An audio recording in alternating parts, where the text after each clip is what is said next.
Space, final frontier. These are the voyages of Starship Enterprise.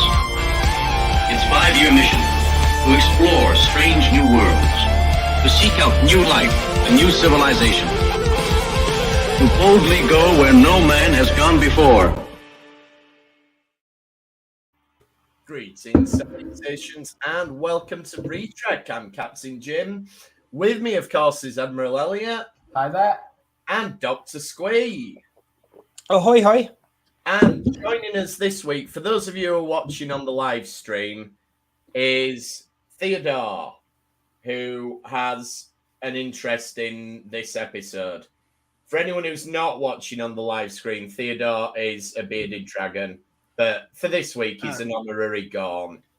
I was going to say, for a minute, we couldn't see what it was. It was disappearing into the background. Yeah. Well, he's got cloaking technology.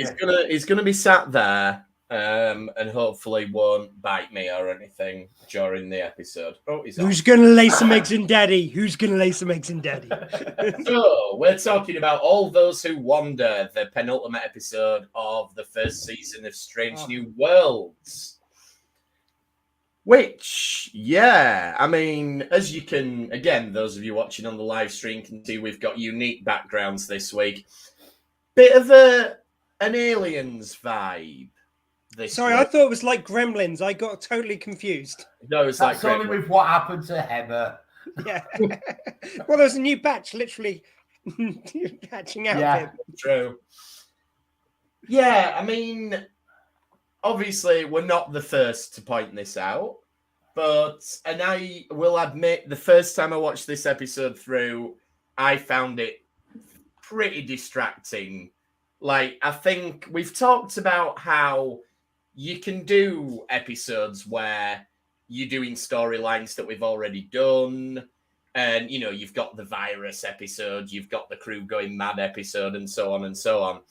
But this episode was, hey, let's just do aliens and see how that goes, which I thought it was a bit too on the nose, a little bit too obvious. And yeah, it did detract from it for me. When I watched it the second time, once I knew how much of an aliens ripoff we were going to get, I was a bit more comfortable with it and I could enjoy a little bit more of what it was actually doing. But yeah, I just thought it was a wee bit too much. And this is one of the things which would usually isolate me as a geek, and I know it will kind of shock some, but like I do like the Alien films, but they're not particularly my jam. Like I enjoy them, I think they're very good, but just not one of those ones which is like in my top favorites, which I get they are for most people in my generation or our generation. So I think that was my superpower going into this, because when people said it, I could see the obvious similarities when people point out, but because I wasn't particularly looking for it, I didn't notice it until people pointed out. So I got to enjoy this kind of first run, I think, a bit more than most fans. No, I think there was quite a few references that were very on the nose when they were in sick bay, and it started with the coming out. That's when it was Alien. Yeah, it doesn't hurt the comparisons, the fact that they literally burst from your chest. No. And then you have it with Aliens, how it's a little girl who goes hide in a corner. And then you have at the end how Hemmer jumps off as the aliens, as the Gorn is starting to burst off in. So he dives off, which is what we got in Alien 3. No homage to Alien Resurrection, though, which isn't too much of a surprise. Well, we've got Hemmer to come back, you see. Yeah, or Prometheus. We could do Prometheus. So I don't know. But yeah, I mean, I'm sure we'll get into them as we go through the episode. But I just wanted to get that off my chest to begin with.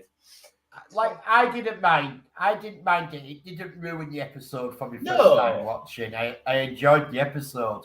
But I could very clearly see what it was. Yeah. Anyone who's seen the thumbnail that I put up, well, we were away this weekend, so I actually didn't get the thumbnail till Monday. So yeah, but first chance I had, it's got Sigourney and Newt on it. Yeah, I mean, as I say, for me, it crossed that line from Oh, that's a bit of a fun reference to really they're going to have a little girl as well. Like we're taking it. No pun intended, but it was a very blatant Easter egg. Yeah. So anyway, we'll put the alien jokes to one side and do our job properly. So yes, right. Here's my thesis on why it's like Gremlins 2, the new batch. Yeah. So this episode then picks off pretty much where we left off last week, which is with the escape pod from the Nostromo floating in space. I guess. No, we get a log from Uhura, and we find out Uhura's at the end of a rotation on the Enterprise, and so.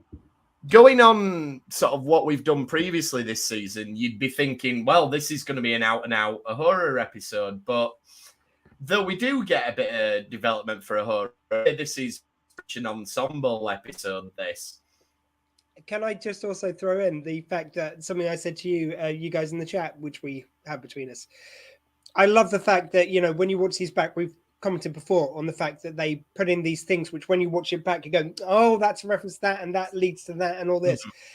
Right, the first opening clip they've got is Uhura going, oh, I don't really know what my destiny is. What's yours, Hemmer? Well, to do this before I die. And then he dies at the end of it. Like when you're watching it back the second time and that's the first thing you see, it's like, oh, you bastards, it was right there. But you think it leads into the Uhura steering line, as you say, which kicks off the episode. Yeah, one of these weeks first time watching it'll be, right, what did I say in the first sentence? yes. Well, that's it now. We've got to pay really close attention next week because... they're not usually that blatant. This one, though, bloody hell, the first thing you hear is what the episode's going to turn out to be about. I liked... sorry, this is a bit of a tangent, but the previously ons, there's an episode of Buffy, and it's just after Giles gets fired from the Watchers Council, so spoilers for season 3 of Buffy. But it literally goes, previously on Buffy the Vampire Slayer, but it just has this clip where the guy goes, you're fired. And then the episode starts, you're like, why did you bother? Oh, it's the one after the music. It's probably been 6 months since it was last on. Don't forget how TV used to be. Buffy's recaps used to be quite long and you'd get quite a lot, but it was just like, nope, you just need to know you're fired for this. The favorite one I had was when they had the musical episode. It was the episode after that, Tabula Rasa. I think it is. And because they're trying not to use any musical clips because otherwise you're just using clips from songs. Like they had to really cobble together clips from other episodes or little bits of talking I think they might have used from the singing episode. But I just thought that was so much fun. Like that must have taken someone so long to put it together. And they must have looked at that other episode going, it's like, what? You're allowed to do you're fired. That's all I had to do. Yeah, that's the whole thing. While we're on recaps then, another one that was brilliant is the Ronald D. Moore Battlestar Galactica. What they did a couple of times was put stuff on the previously that hadn't actually happened, but they wanted you to have a little bit more background in. Like there's one where they go, oh, Hilo's been assigned to do this on the Tauron ship.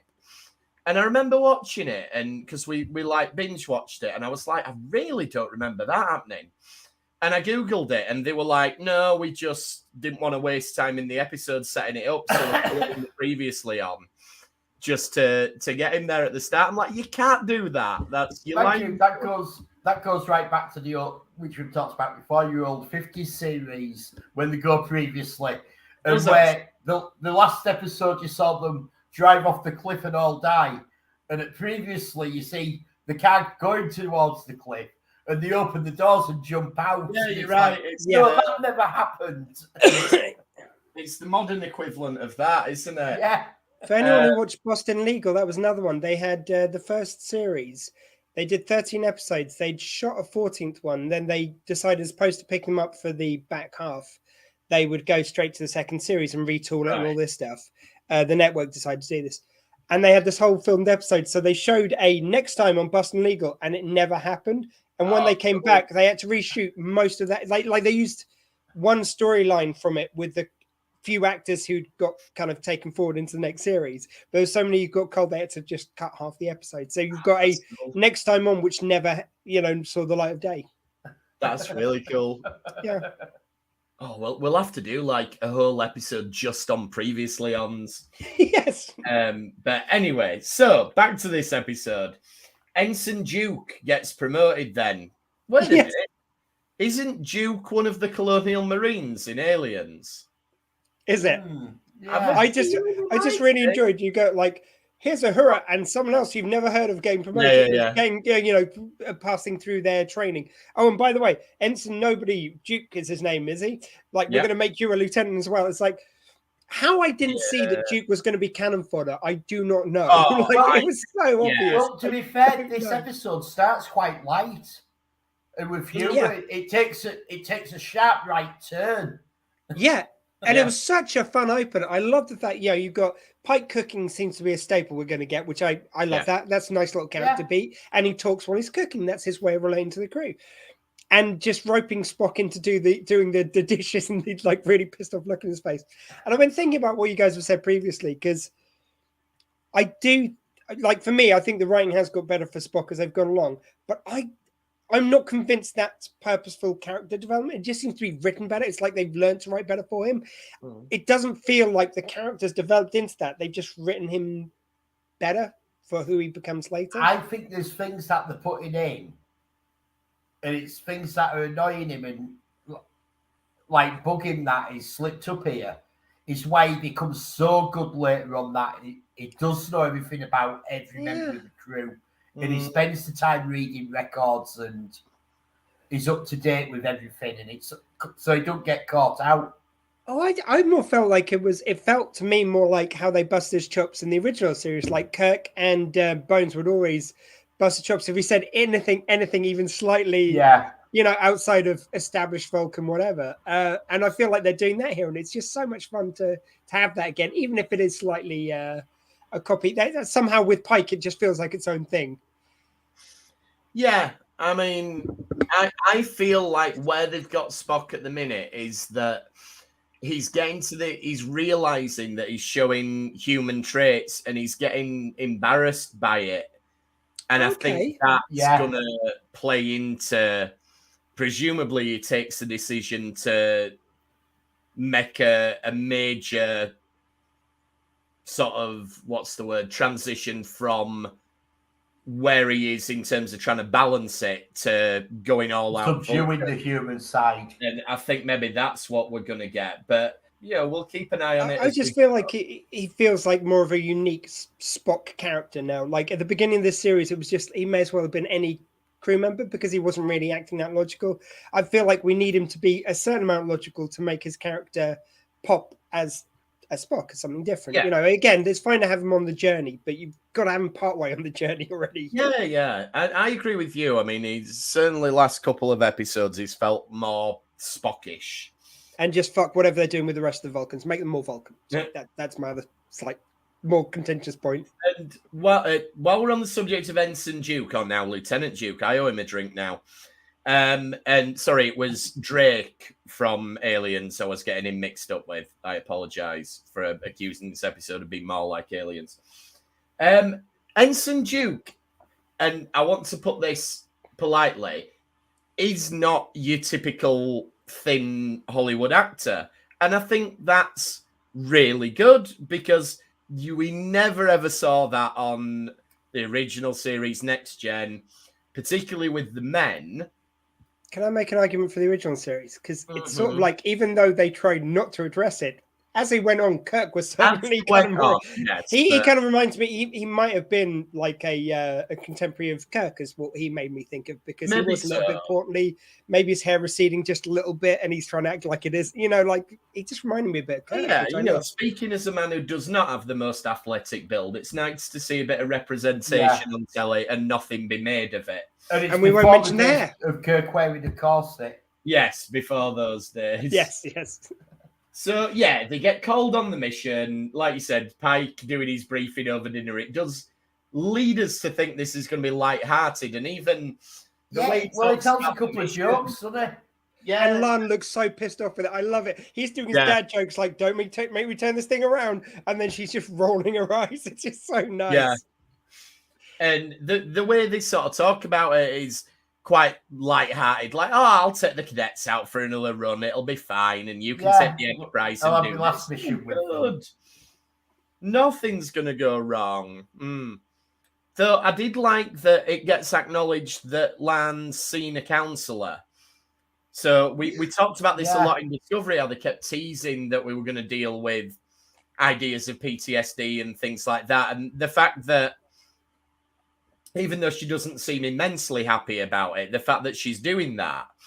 And But number that seems one, more realistic. She's calls not. it out and says, oh, it's the, I can't remember what they called it, but like, the Starfleet Counselling Service or whatever. And she's like, good. So I think that's just a nice little moment. I'll even throw in the fact, I think the fact that she wasn't happy about it made it more realistic. Yeah. And, you don't have to be happy about going for counseling. You just have to know it's something you need and you're going to make the effort. Sometimes it is that. And it's also the fact that they've done it so it's off screen. They've mentioned it. You can show her in a counseling session later, or you can leave that as a lovely nod to it without doing what sort of like, I felt like Discovery sometimes fell between two stools with it. And just, I like this take on it. So, again, if they didn't follow up on this would be fine. Whereas Discovery sometimes does that, features it and then doesn't follow up on it. Whereas this was nicely done, I think. Yeah, so far I like the way they're handling it. I also like when they're talking about this ship that they're off to recover. What's it called? The Sulaco or something. Anyway, I can't remember. And they say something along the lines of, oh, well, it's built from the same parts as the Constitution. So, AKA, it's going to be the Enterprise sets redressed slightly, which I've not a problem with. I mean, like that episode of DS9, Empok Nor, where it's just the same station. No problem with it. And I like it when they point this out and just go, it's better to do that than to go and the ship from the exterior looks completely different than you get inside. Internally looks exactly the same. Yeah, and they did it with the Yamato, isn't it? The Yamato, the twin ship with the Enterprise. Yeah, exactly. I kind of like it. I don't know why, because in your head, as an adult especially, that it's the same set they're using. Yeah. But it's like, oh, it's exciting. They're on a ship just like the ship they just came from. It's like, that shouldn't be that exciting, but it's just like, it's like another ship, which like its twin ship crashed, what would happen if the Enterprise crashed?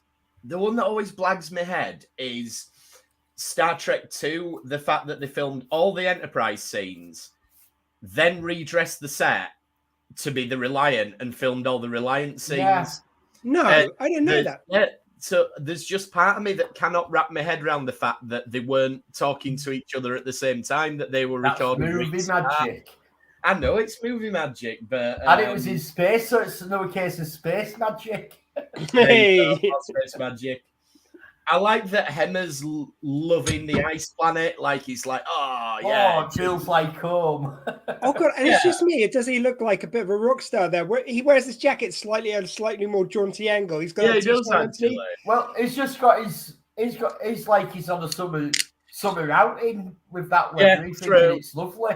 Like, all the rest of the crew's all wrapping up at everything. And he's like, oh, this is lovely. This is grand. I like this. I think also with the kind of like ice background and everything, if he just like suddenly revealed the guitar from behind his back and started playing it, I would have bought that. I would have been totally into this.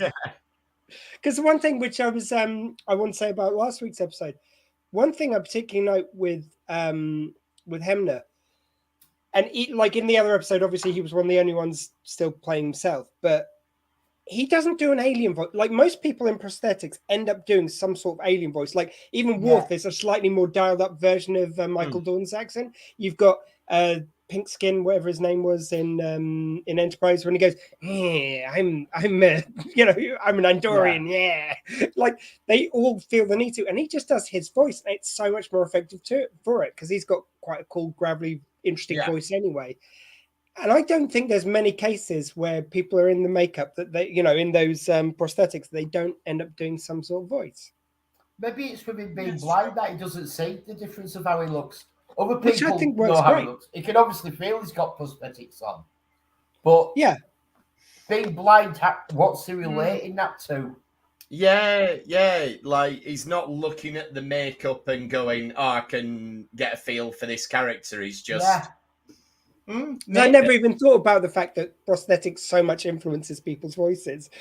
So it's kind of nice as a change when this made me notice how everyone else does do it. Yeah, we'll have to look out for interviews with the actor to see if he comments on any of that. Yeah, it was really good. So, the mystery, such that it is, not unlike in Aliens, where they have to go to LV-426 to work out what's happened to the Well, this is also from the trailer, isn't it? Before we got the series dropped, we got this with this ship crashed, and everyone immediately was the Enterprise is crashed. True, yeah. Also, if you think about it, where they suddenly discovered this ship or building, if you like to think of it metaphorically as, is currently infested with all these little creepy crawlies everywhere, much like Gremlins, say, in a new batch in Hollywood. I'm sorry, not in New York, wherever they are. Yeah, and they've sort of demolished Chinatown, where the Gorn used to live, and now they've had to, yeah. And if you notice that one Gorn who said, "No, let me talk to you," it might have got cut from the episode. I can't remember. I think I might have seen it in deleted scene. So they find an alien guy, and this I really loved the effects. It looked like it was sort of almost like puppetry work. It reminded me of Farscape or something. It reminded me of the aliens from Prodigy a little bit, like the little girl who's a big character. Kind of reminded me a little bit of her kind of look, and it was. Nice. I know this sounds silly, but it was very alien for a Star Trek alien. Yeah. It wasn't as obviously humanoid, so I really liked the level of sort of detail that's gone into that, because you really don't need to do that for what's essentially a throwaway character, but the fact that they have done shows a lot of care and attention to detail. And I like how when they start talking, Khan goes, "The universal translator's not working." Oh yeah, and then shouts at her, and she says straight away, "That's not how linguistics work." Yeah, and immediately realizes what he's trying to do. So it's exactly how linguistics work. It's like, this isn't how it works, but I'm just this good, all right? Reminds me a bit of in The Force Awakens, where Finn says, "We'll use the Force," and Han Solo says, "That's not how the Force works." Because to your point about the alien as well, I think because it looked a bit more like a puppet, that's why it didn't look awfully CGI for me, which I still think CGI, there's still something a lot of the time where it kind of just doesn't feel quite real. I thought this felt like a really real alien. I mean, I would guess that this one was mainly prosthetics and puppetry. And they might be using puppetry on part of it as well. Yeah, maybe it's CGI enhanced. CGI enhanced. I know they do a lot these days, but anyway, then they find Newt or Rebecca or whatever she's actually called in this episode. I mean, this was for me the point where I was just like, "Oh, they're taking the piss now." I mean, come on. But I'm over it. Meanwhile, Chapel and Spock are talking about Vulcans and anger issues, which they do. You get a little mini arc for that this episode. Like, we talk about it here, and then we see him implement it in arguably a positive way slightly later to take on the Gorn, but then we see it sort of overwhelm him at the end. So you can't rein it back in. I did enjoy Spock Berserker mode, I'm not going to lie, but it was a little bit on the nose to go, it's like, Spock, getting angry sometimes is a good thing. I wonder if that's going to come up later in the episode. It was a little bit too... I would like this if they put that into the last episode, so you kind of layer it in advance. Yeah, it just felt a little on the nose to have it mentioned just a scene before he goes full berserk. And you've got Chapel says that to him, and then Kirk Senior, Samuel Kirk says, "Oh yeah, what? Don't you ever get mad?" And it's like everything is saying what he's about to do.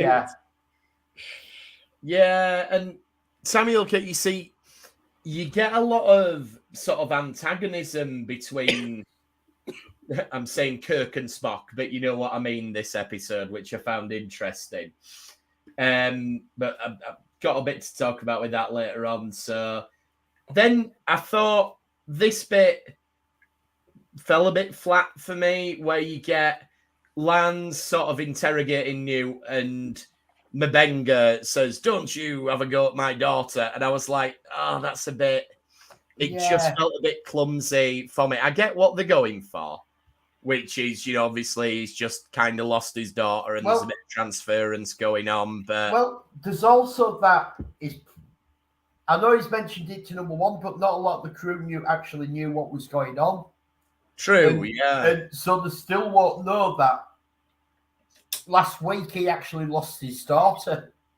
Yeah, I've not thought of it. And you've got to remember, sometimes you're really traumatized by these events, much like Billy's neighbors in Gremlins 1, which in the second movie, he's out for vengeance because that had just happened. I'm just saying, it's all there, people. Yeah, and, sometimes you're traumatized by things like an alien wiping out all of your crew. Yeah, and, I'm not seeing it. I think it's Gremlins. And then you come back to Earth, and you've got to confront them again, a bit like Lan has to this episode. So, yeah, I think we're still 50-50 on whether it's Gremlins 2 or Alien. Yeah. Who knows? But yeah, I just thought it was a bit too ham-fisted the way he just says, don't say that about my daughter or whatever. And they don't really follow up on it a lot. It's just kind of, I don't think it needed that. Oh, I don't know. I thought it was a nice way of nodding to it without going too much into it. And also, I did like the fact that straight away, he's like saying it's like, oh God, like that's trauma from previous happenings. She's going, it's like, no, I'm not. She's going, no, I was talking about me. Like he is so. I liked it. You don't often get scenes where the person who's made the slip up admits it straight afterwards. It was quite nice. Right. Yeah, that was nice how he sort of admitted it, but then he's like, but you still can help her and everything. And I think him admitting his problem made her able to, because he wasn't challenging her. He was admitting to his own stuff, and that made Lan able to sort of open up a bit more, which is difficult for her. I like. Yeah. It's a bit counselor-y without him trying to be even. Yeah. Then the Gorn burst out of the Farscape guy's back, not chest, it's his back. So it's totally different. These are not chest bursters. These are back bursters.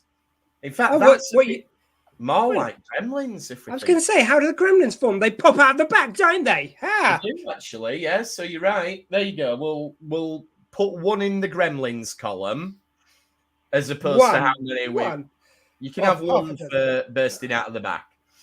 Are you suggesting my other ones have been tenuous so far? But then we get Predator, because the Gorn have got Predator vision. So yeah. And so, very violent. We're just going all the All the 80s. Are we saying we finally got the Gremlins Alien Predator crossover we always wanted? We have. Cool. I reckon the Gremlins could win that. I reckon they'd enjoy themselves the most, regardless of whether they won or not. Yeah, and as much as I do love the second one, I just want the really evil, just sadistic, no mind to them Gremlins kind of going up against other aliens. Yeah. And then Duke gets dead. Well, not before the other ensign gets dead. Oh, sorry, you're right. The other ensign goes first. Like, the ball not literally ravenous. Yeah, maybe this is the way, we've previously had red shirts, or like O'Brien or Harry Kim are usually the people who get killed in various situations. In this one, maybe it's every time someone gets promoted who isn't a hurrah. Yeah, that could be. It's everyone who isn't in a red shirt. Yeah, the red shirt's the safe shirt.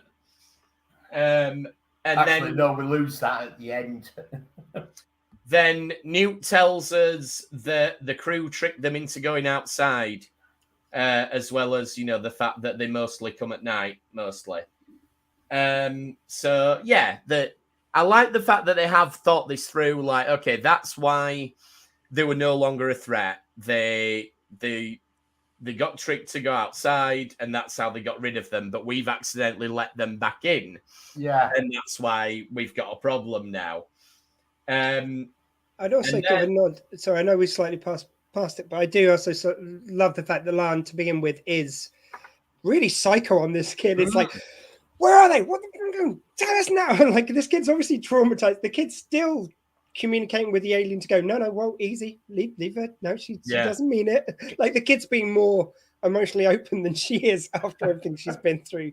And then it takes a while for Lon to come around, just to give her Yeah, but then she takes on this almost mother-like approach, a little You bit mean like something like someone who likes shooting people and could handle killing some of these aliens, looking after her? Yeah, Well, been I think through- she's blagging it a lot. She's sort of bullying it, if you will. yeah, been through a similar sort of experience. Yeah, it looks a bit like a Ripley. Yeah, Gone through a previous experience with another batch of these things. I don't know. And then I liked Team. I've got it written down. Hemura strikes again. Yeah. Yes. Oh, you see that. I kind of love the fact that they've chosen to kill off a character which they've taken ages to establish because it's such a brave thing to do. But at the same time, man, he was good. And man, him and her was such a good I was looking forward to more Hemmer. Yeah, it was a shock. Yeah. Because do you know what? The thing I liked as well is that, you know, I've already made my points about Spock and everything, and I do enjoy Spock in this, but he can be overpowering almost in some episodes because they know he's a legacy character. They've given him a lot to do when we already know about him. I'd rather have a bit more with him now and with these characters we don't know. We're proving so interesting. Like Uhura. When we sorted that out, Ortega's episode. No, exactly. And I'll give you Uhura that they've done a really great job of. This is a different stage of Uhura, and she hasn't become Uhura yet, and it's how she becomes that. And given the fact that in the 60s they could only do so much with the character, even though Michelle Nichols and the writers did a great job with what they're allowed to do, you can do so much more with the character now. So there's a kind of good reason to go back to her character younger. With Spock, I don't know as much if I need him to be so front and center in every episode. Whereas, I want to see some new characters.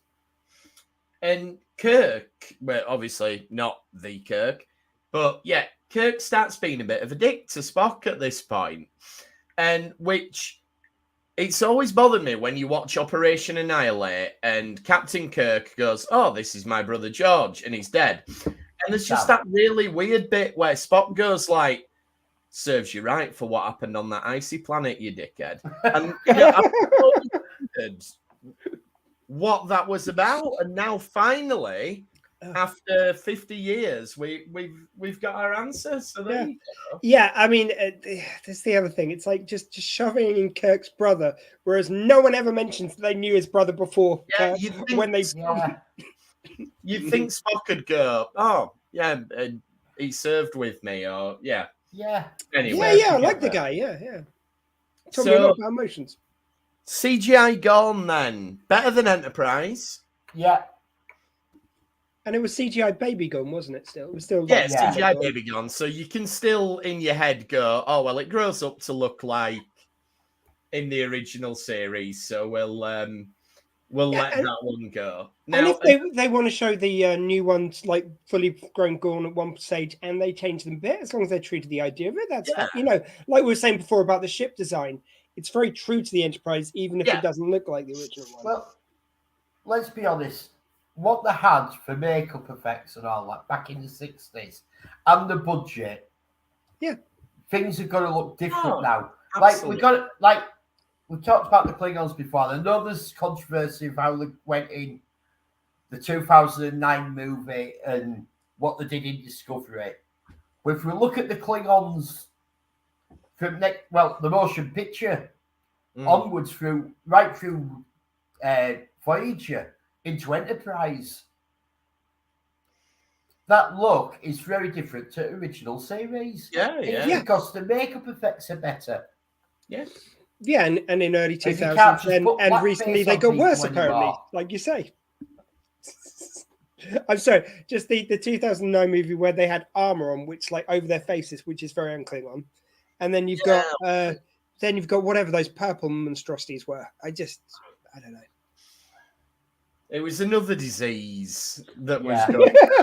I mean, you did have a bit of Klingon erotica as well at one stage. You saw Klingon boobs in one episode. That was just very strange. I don't know. The Duras sisters, you practically saw Klingon boobs. Yeah, quite I have no often. problem with the Duras sisters. I was going to say, not practically enough for my liking, but that's another story. Another thing I wanted to say about the Gorn. So I think we need to clear this up. A lot of people online have been saying, well, it's ridiculous because this episode makes the Gorn look so strong and so vicious that there's no way Kirk could have been able to fight one hand to hand. You're missing the point. That shows what a badass Captain Kirk was. Captain Kirk could do Kirk Fu. Exactly. Like, if anything, it just makes you more appreciative. And it was on an alien planet that was under the influence of the Metrons, Yeah. who've probably tempered the Gorn to make it more fair fight. And he made a bazooka out of dust and stuff. So, Sulfur and And whatever. the diamond bazooka wasn't able to pierce the Gorn. there you go. So And I'd also throw in there, like, a couple of things which are in this episode, just straight off the bat. Their baby Gorn, which maybe they attack in packs more effectively when they're babies. Maybe they've got an extra ability when they're younger. There's no reason why they get universally strong as they get older. Like, they are in a pack, so they get to work together and sort of strategize, probably through clicks and whistles or whatever. Mhm. This is one lone Gorn on a planet. And again, we don't know what their abilities are as adults versus as babies. They've actually made the babies seem a lot more hardcore. yeah, they have. Well- I mean, you know, The Kids babies are have come quite out vicious. like what lizards do, and the fully developed smaller versions of the adults. yeah. And all I'm saying is, But they're born vicious, and Yeah. they obviously attacking everything meat to eat it because of how fast they grow. and exactly, they're young, they're hungry. You might say it was a new batch. Just saying. Could do. You could also say, you know, last time we saw the Gorn, there was only one. This time it's war. Several Gorn. You could call it. If Arena was called Gorn, this episode could be called Gorns. Is what I think. I'm not seeing any similarity. I don't know what you're No, I driving at there. And Hemmer gets slimed, which will become much more important later on. And yeah, we start sort of wrapping up towards the end here. So they come up with a plan to lure the Gorn in. Now, personally, what I would have done is I would have taken off and nuked the site from orbit because it's the only way to be sure. But that's not what they decide to do. Yeah, Instead, They're sort of under orders to recover the ship. yeah, almost like, you know, the only thing that would make it worse is if they had like a company bureaucrat there who was trying to get a Gorn back to Earth or something like that to study it. But fortunately, that doesn't happen. Maybe it was the head of studio who ordered that. Oh, maybe, yeah, Maybe. yeah. It looks a bit like Lex Luthor's dad. Yeah, that's the one. Yeah, Christopher Lee as well, working in a lab. Yeah, so this is where Spock taps into his anger, and like you say, he goes all full on sort of berserker rage Spock, and he almost goes for Kirk at one point, and Kirk's like, whoa, whoa, whoa, whoa, whoa, whoa. Well, Kirk actually drags him backwards through the door when they've got the Gorn in there to save You him. know what? I still want to say fuck you to Kirk, though. Like, I'm sorry, Kirk. You were asking to get emotional. This is what happens. You unleash the Vulcan beast. Exactly. And then, yeah, eventually, yeah, they trick the Gorn, they get it there, they zap it, they freeze it, and smash it up a bit like in Terminator 2. Someone's definitely a James Cameron fan on this. That's all I'm saying. If we had the ability. Anyway. But we had a bit of Ghostbusters with Hemmer getting slimed. Yeah. Yes, yes. Do you think oh, Stranger Things is really popular? We need to tap into this 80s nostalgia, but just in a And there was really that, weird way. of course, that line where Pike goes, "We have to go back to the Enterprise." Yeah. Yeah. So then Hemmer. So yeah, I didn't see this coming at all. Like I knew he'd got slimed, but then all of a sudden it's just like, oh, there's one left. It's a bit That like was gone man juice. It's a bit like in Terminator 2, where after they've destroyed the chip and the arm and everything, they say, oh, that's it, we've done it, it's the last chip. And Arnie says, like, no, there is one more chip. So, again, James And Cameron's also- all over this. There's also another signpost which he did, which I picked up on the second time, when he says earlier, he goes, "I will not kill them, but I will do what is necessary to protect my crewmates." And here he is doing it. Fine. Oh, when I heard that the second time, goosebumps. I really did. I was like, and you bloody well will. I didn't even pick up on that even the second time. You're right. Yeah, I thought that was just his pacifist thing coming in, but like even then, where he's made this decision to sacrifice himself, they're all trying to talk him out of it, and he's going like, "I couldn't be the man I am with all my experiences if I didn't do this." Like he's describing why he's the guy who does this, and it's like, and he goes to Mabenga, the chapel and Mabenga was saying, "We can take them out. We can work out procedure." And he goes, "I'm sure if you had the time, you could. Yeah, but you haven't got the time." And he's also taking the time to compliment what a good doctor he is. That's what a nice guy he is. As he's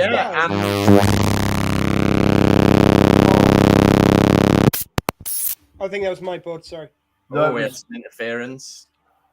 No, I nudged it. What it was. No, it's my board. From the Gorn. And he... Gremlins in the machine, you might say. Gremlins in the machine. We'll let you have that one. I've accidentally made a mistake on my board. Oh, there it is again. Oh, was that number 2, the new batch, was it? Yes, it was. Can you still hear me? Yes, we can. Yeah. So it gives Ahura some parting advice as well. So that kind of ties up their sort of mentor-student sort of relationship and everything. And this is, as Elliot pointed out earlier on, we get a very Alien 3-like sacrifice. It just dives off as he's about to burst out, which is the end of Alien 3 with Ripley. I'd just like to check out a few things there. One is the fact that I did love the fact that he that I was saying about like layering stuff before, and even though they do it a couple of times in this episode, they've so layered who he is and what kind of character he is. So he is so apt to make the sacrifice. So everything plays into why he makes the sacrifice, even though he wouldn't kill anyone else, he'd sacrifice himself, and that was lovely. But I didn't even think of that Alien 3 parallel, which is there. But it's like it did seem like a really nice way of having able to, like, you did see him like facing this white void where he kind of feels so at home, and then you just get to see him from a distance falling, and you don't have to watch him die. It did seem like a nice way of he dived into the light because there's light pouring out from the ship in there that it just falls down. Yeah, it's a beautiful shot, and the shot doesn't look like the shot out of Alien 3, but the gesture does. But the comparison is there. Definitely, the shot looks nothing like Alien 3. Yeah.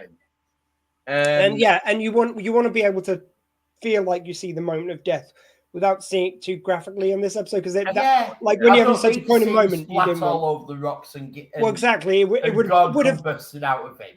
Would have taken away from his noble sacrifice, but this was a nice way of gesturing towards it. I thought it does sort of go back to that bit at the beginning where it does seem like a throwaway thing that he's loving it, that it's all cool, but at the end it's almost quite satisfying. You're like, oh well, at least he got to go somewhere where he felt so at home, and it was so beautiful for him. So I think it's fair to say that despite not being in as many episodes, you feel this a little bit more than when some of the characters in Discovery died. Ariam, for example. Yeah.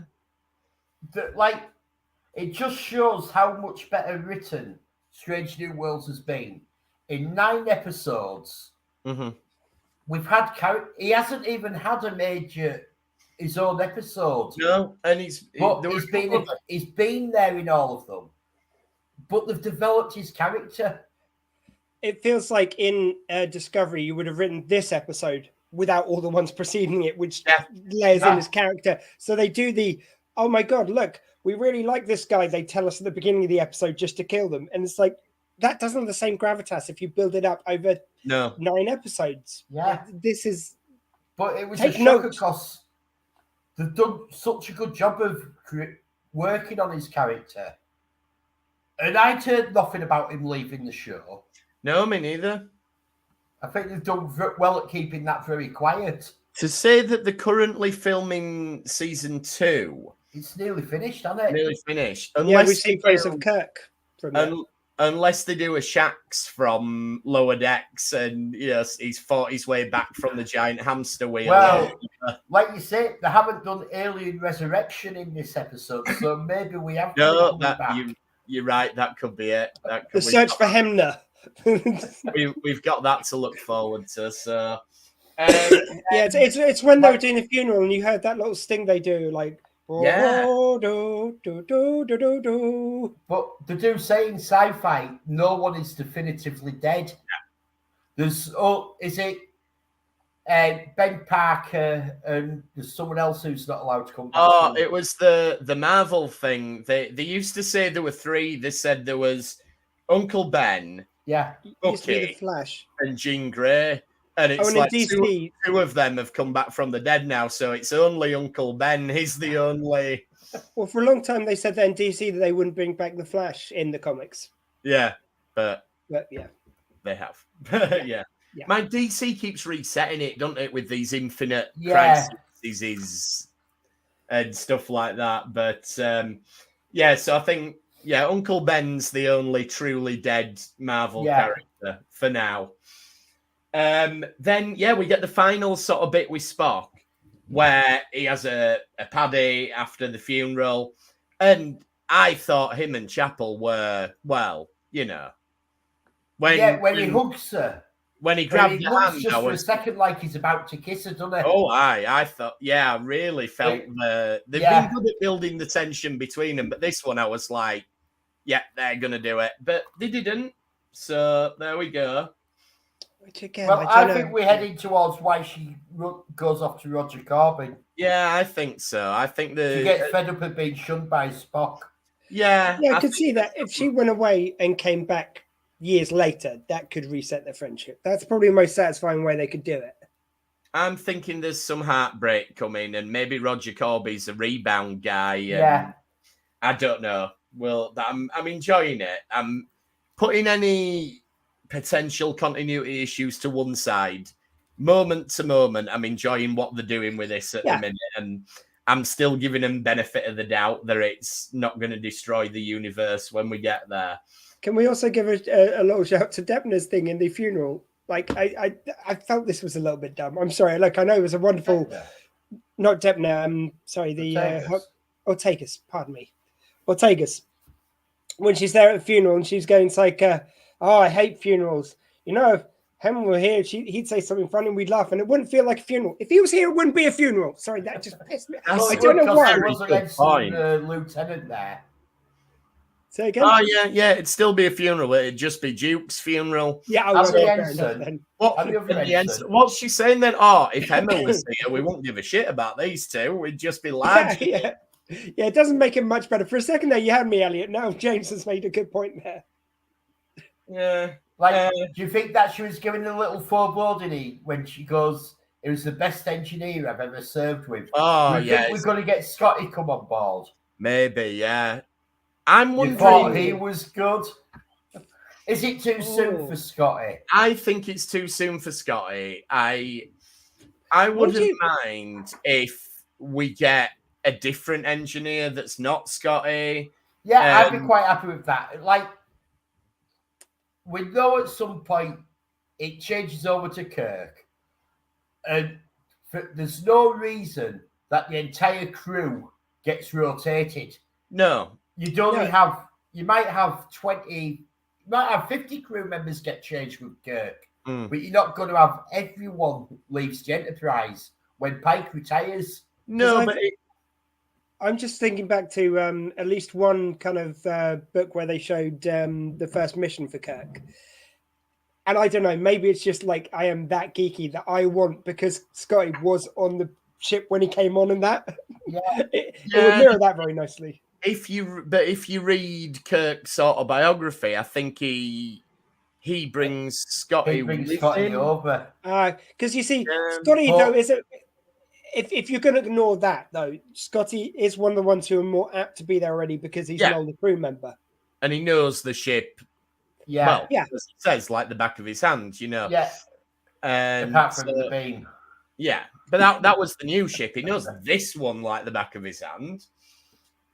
So yeah, I don't know. I wouldn't mind if we have a bit of a rotating thing of characters. Like, you also have this thing about Lan saying, Well, I want to go find where Newt's family went, and it's like, I think they got killed by a facehugger, but you know, I'm no, not... she says that she's got leads, that She's she's got got some a family lead. out there, but she might have to go outside Federation space. So are they And I writing wonder them if- out for a bit?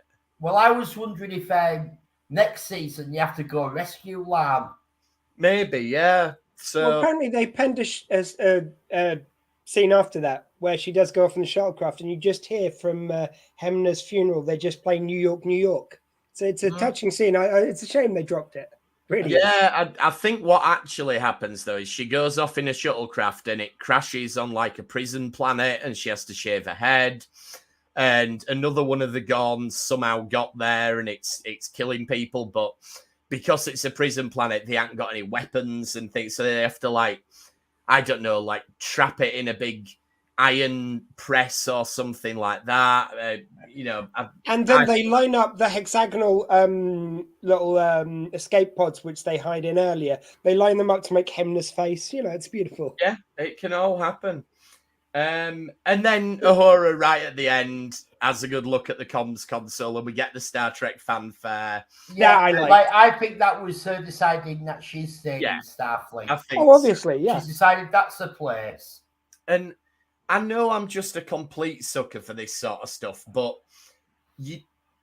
you show something iconic, you play the Star Trek fanfare, you've pretty much got me. It doesn't. Yeah. I'm not saying this isn't good, but it doesn't have to be good to get me. But this was good. But I almost wanted that to happen a series later, just to have, like, I really liked her doing different jobs and experiencing different things to become a horror. I'm sure they can still do that, but it was like, okay, well, one series in. I mean, like you said, you play that fanfare, you have her wistfully looking at her station, which is going to be hers. But, like, could have pulled the taffy on that a bit longer, maybe. Maybe that's it. Maybe she doesn't take up that position. It's just she's decided that's the goal. I don't know. So I think this is where she's made the decision. Yeah. Yeah. Now, for next week, then, I do want to change my bet to an ensemble rather than an Ortegas episode. But I know that if I do that, it is going to be an Ortegas episode. So, you know what? At the risk of not getting it right, I'm going to stick with Ortegas episode. I'm going to go with number one episode and number one in Lan. What? Because number one goes to find Lan because she's gone missing off the radar. Oh, and that'd be like a bit of symmetry because Lan kind of rescued number one in the first episode. Yeah. You know what? I purposely, like always, haven't watched anything about the next episode, but I did see a picture online, which leads me to believe what it might be. Do you want me to say what I've seen or to keep it quiet? If it's a Gremlins joke, then you can tell. If it's not a Gremlins joke, keep it to yourself. Yeah, Phoebe Cates is finally in an episode. I've not seen anything, so... No, there was a picture which revealed a guest appearance next week. And all I'm saying is I will choose to believe it's going to be ensemble, maybe get a bit towards Pike. Okay. But it's assisted by a photo I've seen, unfortunately, which I do try and avoid. There's one thing about this episode that did disappoint me. Yeah? When the original mission was to go to K7. Oh, yeah, we never got to K7. I just wanted to... Even if we just got a little scene of the Enterprise there, and maybe they had somehow they got a radio message out and they had to shoot back to try and rescue them. Yeah. Or even them just heading over the bit and going. And how they'd remastered it. Yeah, like a modernized version of the stage. Maybe this is the thing, we get a tease this week and then we see it like maybe next season. But I think I would have been like you. Maybe just them going like, so there's your part. Anyway, back to the Enterprise, and then you see it leaving K7. Yeah. Yeah. They probably didn't want to spend the money on one scene. But it's one of them that, like, K7 is another one of those iconic. Yeah. Well, an iconic space station. I was not to say spaceship, but it's iconic space station. Oh, definitely. And they've got to stick with the spirit of what it was. Yeah, they've got to keep the shape. It's got to be recognisable. Yeah, but definitely. Got to be understandable that they'll modernise it, which is it's a difficult line to tread. Is that? Oh, it is. It is. It's like, the Daleks, for instance, they always have to pretty much look the same. But if you look at the original Daleks and then what they did in the new series, they have made them just look a bit better, a bit more modern. Yeah, and they tried that new Daleks paradigm, didn't they? And that lasted for 2 minutes of one episode, and we've never seen it again. I saw Moffat speaking about that live when they were launching, I think it might have been the first series or second series with Capaldi. And he was asked about it. He goes, no, you know what? It just didn't work. Like, they look great when we were drawing them. It looked great when they were being manufactured. Then we saw them on the screen, and they sucked. And he was perfectly honest about it. Because that's why we wrote. Why do you think you never saw them again, apart from the background of a few shots? Like, they just didn't work. Yeah. Yeah. Which is fair enough. And it's a brave. It's brave to actually come out and say that. Yeah, like, absolutely. look, we fucked up. Yeah. Like, you don't see Chibnall saying that about the last 3 years. Look at it. Well, we won't get on to that. Anyway, so any last thoughts on this one then before we wrap up? This felt like a season finale. Yes. And it's going to be interesting. Yes, it did. What they're going to do for the season finale. Because, like, we lost a character in 9 episodes we'd all come to love. Yeah. We've had another character go off on a side mission that may be some time. We've had Uhura's sort of, she is staying in Starfleet. She's not leaving. This felt like a season finale. You're right, it did. It felt like it were tying up a few loose ends. It brought back effectively the big bad of the season. We've had 2 appearances, which what's that? 2 out of 10. So 20% of the time. So you're right, it did, and it does make you wonder what we're going to do next week. I wonder if it's going to be less an action episode and more maybe a diplomacy one to sort of bring us full circle from the first episode. Well, that's why I was thinking that they'd maybe have to go rescue Lan from wherever she's gone. But that could be sort of like the last 5-10 minutes of it for a cliffhanger. Yeah, absolutely. You've gone mute.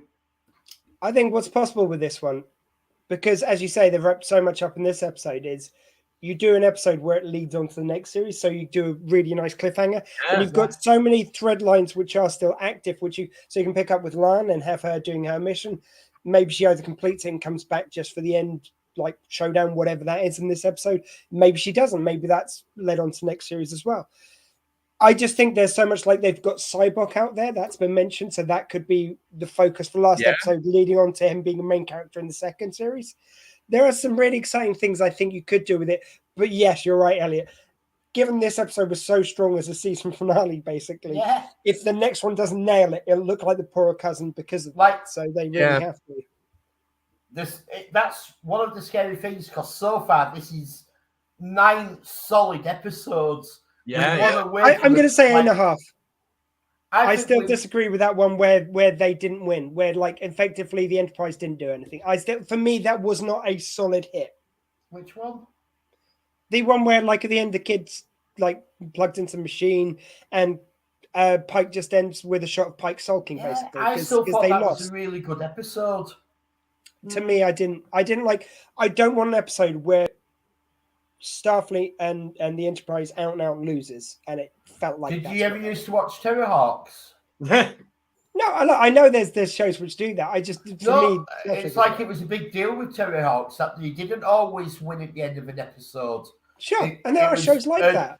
And they also used to finish it where they lost in the game of noughts and crosses as well. And they sometimes lost in the games of noughts and crosses by them cheating. I'm just saying, there are some shows where I can buy that. Like with The Boys is brilliant. Like, I don't know how The Boys now turns it into a positive for our heroes, because pretty much they've lost all the series, but they've kept it really engaging because that show can do that. Star Trek isn't that for me, unless it's like a part of a 2-part or anything. But that at least was a standalone episode at the moment, and I don't think Yeah. you can say that it Like, paid off. I'm next quite episode. sure we'll get at some point a previously. Yeah, maybe. I mean, I'm just thinking they should have done an episode where Columbo doesn't win. Like, it should turn out that he's just been harassing someone constantly who didn't actually do it. And as a result, the person who actually did it's gotten away. Because I maintain that Columbo is not that good a detective. He just knows who's done it and then harasses them until they confess. Yeah. Firstly, Jim, shut your whore mouth. Columbo is a genius. Secondly, actually, that is how he died. It's one of the criminal. He just picked the wrong guy to follow all episode, and he just got. I've just got one more question. Yeah. Just one more thing. Oh, it wasn't you. Sorry. So I think that about does us for this week then. So we'll be back to talk about the season. Are we going to have a bet? How many MPs have resigned while we've been there? Yeah, for anyone following UK politics, the world could be quite different now that we're finished with I just like to say what an ending to the episode of Retracker would be. It's like, and Johnson's quit. Oh, yes. Yeah. So, Not that we're political here or anything. Not at all.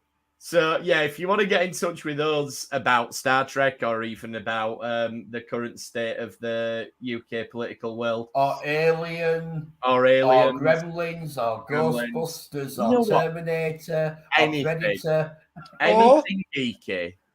Gremlins. It's all about the Gremlins, I'm telling you.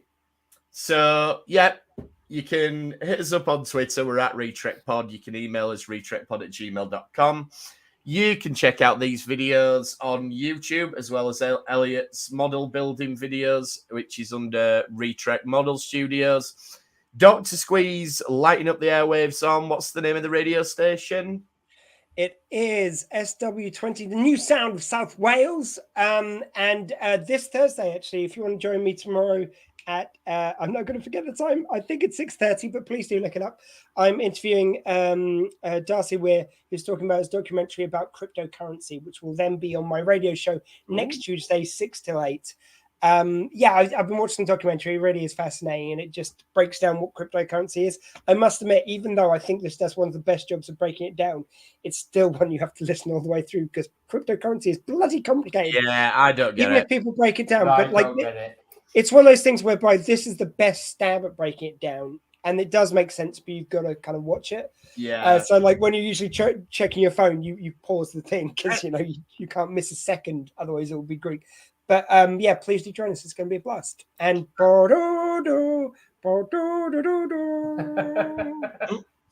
And thanks for trekking with us this time. We'll see you next time on the Retrek. Thank you. LLAP. Bye-bye. They're on the wing.